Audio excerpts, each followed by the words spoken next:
je suis choisie, l'amour même, l'amour du Père circule aux confins de la terre et dans les cœurs et dans mon cœur,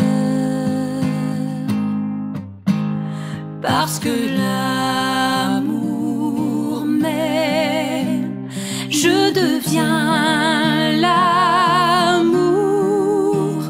parce que l'amour m'aime, je deviens l'amour.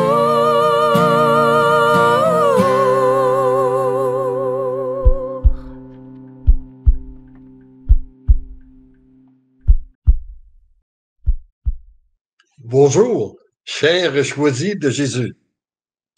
Aujourd'hui encore, nous allons continuer notre réflexion, notre méditation sur les 33 règles de vie que j'ai été inspiré d'écrire en décembre dernier, alors que je vous rappelle que j'étais en retraite chez les moines de Saint-Benoît-du-Lac.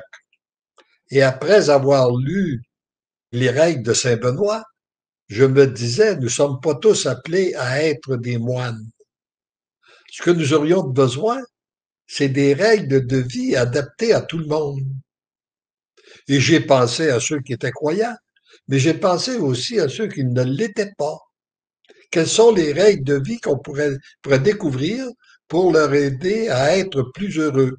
Alors, donc, ces règles-là sont accessibles à tous les humains qui vivent sur cette terre, que vous soyez croyants ou non. Ils sont accessibles. C'est pour un bonheur durable. J'ai constaté, et dans l'espace de 1 heure, à peu près, je me suis installé et j'ai écrit, ça coulait au fil de la plume pour écrire ces règles-là. Et là, nous en sommes maintenant ce matin à après avoir vu que la première règle que Dieu nous a créée, c'est Dieu qui nous a créés, il faut reconnaître ça, qu'on est des êtres créés par Dieu. Il faut reconnaître qu'un jour on va retourner à lui. On ne sait pas quand, mais on sait qu'on va retourner à lui. Et après ça, le troisième règle, donc, nous avons tout avantage à vivre en harmonie avec lui. Et aujourd'hui, nous allons voir la quatrième et la cinquième règle, c'est que savoir que nous avons une mission sur cette terre, qu'elle est unique, qu'il n'y a que toi, il n'y a que chacun de nous qui peut l'accomplir. Mais avant de poursuivre sur cette réflexion, nous allons voir la pensée du jour. Alors, j'aimerais regarder avec vous cette pensée du jour, parce qu'à chaque jour, nous publions des pensées, comme à chaque jour, nous publions actuellement la recette du bonheur là, qui a été préparée, que je vous rappelle, qui est très, très bien. Là.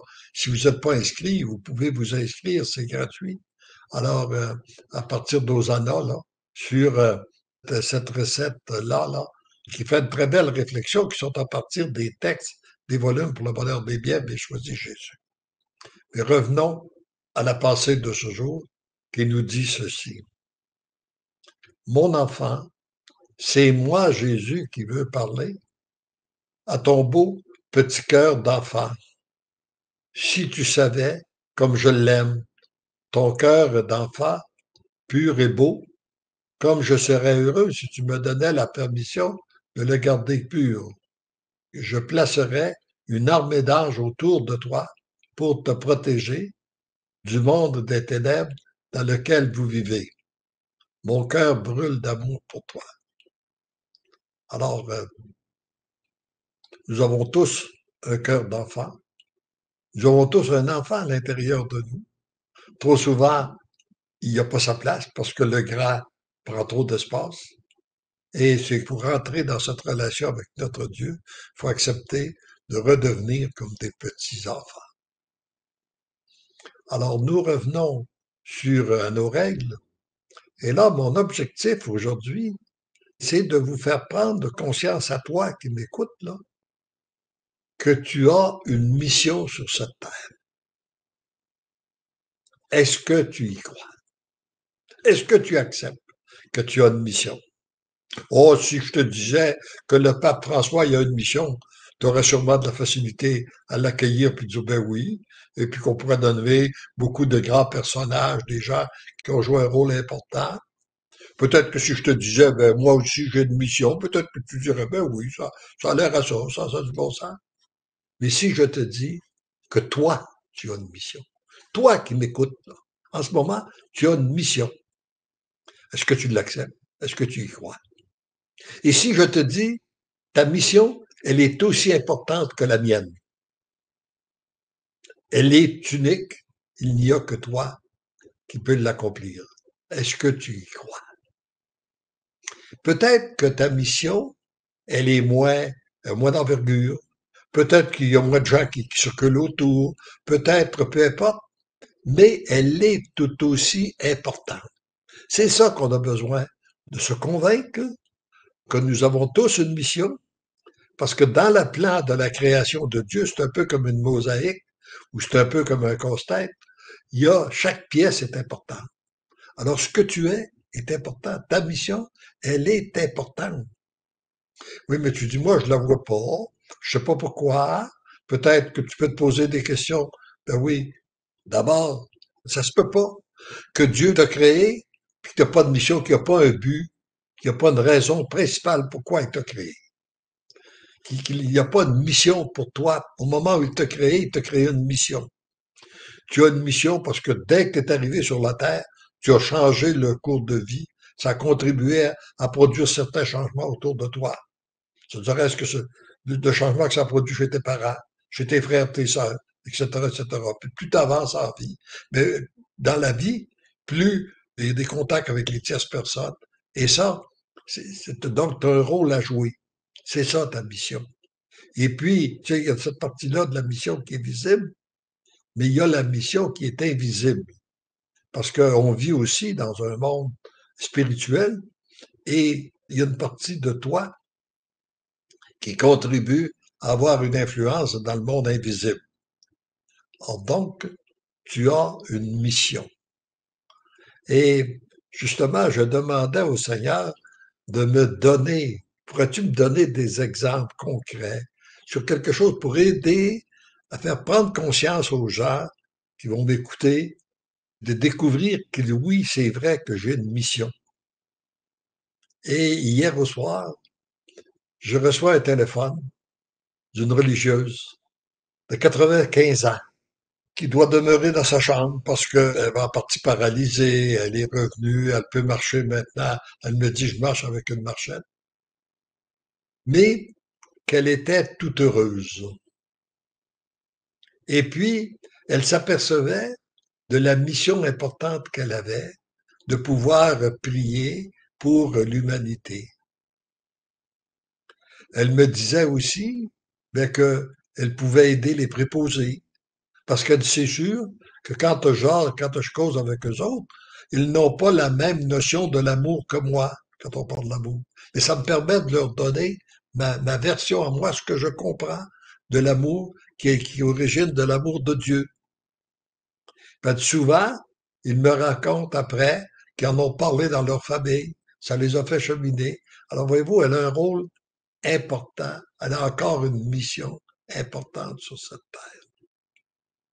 Puis en même temps, qu'elle me faisait découvrir que je trouvais très beau de voir cette mission-là. Alors donc, peu importe où nous sommes, peu importe qui nous sommes, nous avons une mission.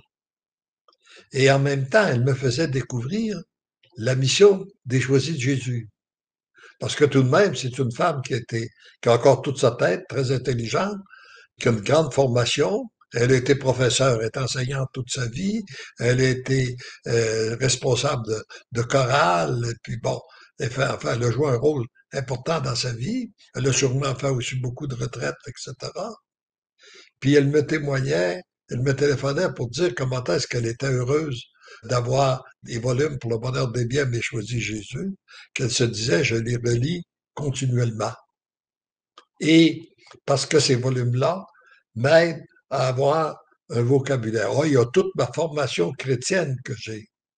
Mais quand on vient pour parler dans notre monde actuellement, les volumes m'aident à avoir une nouvelle version, un nouveau langage plus adaptés pour leur aider à faire passer le message que le Seigneur m'a confié pour accomplir, en somme, en d'autres termes, pour accomplir sa mission. On pourrait dire aussi que quand on regarde le pourquoi Dieu nous a créés, eh bien, il y a ce qu'on apprenait dans notre petit catéchisme. Il nous a créés pour le connaître, l'aimer, le servir. Alors, ça, pour être heureux avec lui pendant toute l'éternité. Mais moi, ce que je comprends de plus en plus, c'est que en même temps qu'il me prépare, que je vis sur cette terre pour me préparer à être heureux avec lui pendant toute l'éternité, il m'utilise pour toucher le cœur de d'autres personnes. Il a besoin de nous pour que son amour puisse passer à travers nous pour rejoindre les autres. On aura l'occasion de le voir, de développer dans un peu plus tard, sur l'importance de la dimension d'amour. Mais donc, il est important qu'à ce stage ici, qu'on prenne conscience qu'on a une mission. Et si vous avez de la difficulté à l'accepter, eh bien, prenez du temps pour aller devant le Saint-Sacrement. Allez à l'Eucharistie, puis demandez-lui de confirmer. Demandez à Jésus qu'il vous confirme que vous avez une mission sur cette terre. Et soyez attentifs à ce qui se passe autour de vous, ou à travers vous, ou en vous, pour découvrir que oui, cette mission-là, et elle est unique. C'est pour ça d'ailleurs que nous sommes tous créés de façon unique. On a beau regarder, voir les enfants, il peut y avoir certaines ressemblances, mais ils sont uniques. Moi, ce que je trouve beau à l'intérieur, à l'âge que je suis rendu, avec ma famille, puis les enfants, puis les petits-enfants, puis les arrière-petits-enfants, c'est de voir développer ces petites personnalités-là, toutes différentes les unes des autres. Chacun a un rôle important à jouer. Ça veut dire chacun a une mission. Et c'est dans la mesure où on s'approche, comme on l'a vu la semaine dernière, que l'on devient de plus en plus intime avec notre Créateur, que notre mission peut aider à d'autres personnes. Et même si, et je répète, que même si elle vous apparaît à vos yeux pas importante, elle est d'une importance capitale. Notre rôle, on a un rôle important à jouer et il n'y a personne qui peut le jouer à notre place. Et puis on va voir dans d'autres partages l'importance de se laisser transformer par le Seigneur. Mais il faut d'abord commencer par prendre conscience que, prenons je résume ces principaux points-là, c'est Dieu qui t'a créé. C'est Dieu, et un jour, tu vas retourner à lui. Puis, vis en harmonie avec lui. Plus tu vas être en harmonie avec lui, plus tu vas découvrir que tu as une mission sur cette terre. Puis plus tu vas découvrir aussi qu'elle est unique. Il n'y a que toi qui peux l'accomplir. L'amour que toi tu peux donner au tien, que ce soit à tes parents, que ce soit à tes enfants, que ce soit à ton frère, ta soeur, tes amis ou ça, il n'y a personne d'autre qui peut le donner. Alors, c'est qu'est-ce que nous verrons. Nous continuerons la semaine prochaine sur d'autres d'autres points des règles du bonheur.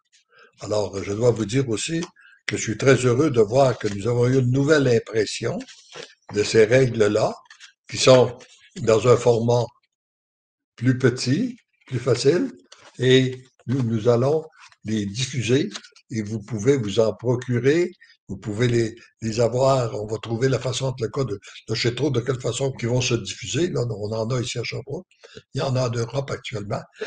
Je sais que Guy de Ronay en a une certaine quantité pour être capable d'en diffuser aussi. Nous avons l'intention de les diffuser à large pour aider à ce que chaque personne découvre qu'elle a une mission sur cette terre, qu'elle est unique et qu'elle a un rôle à jouer.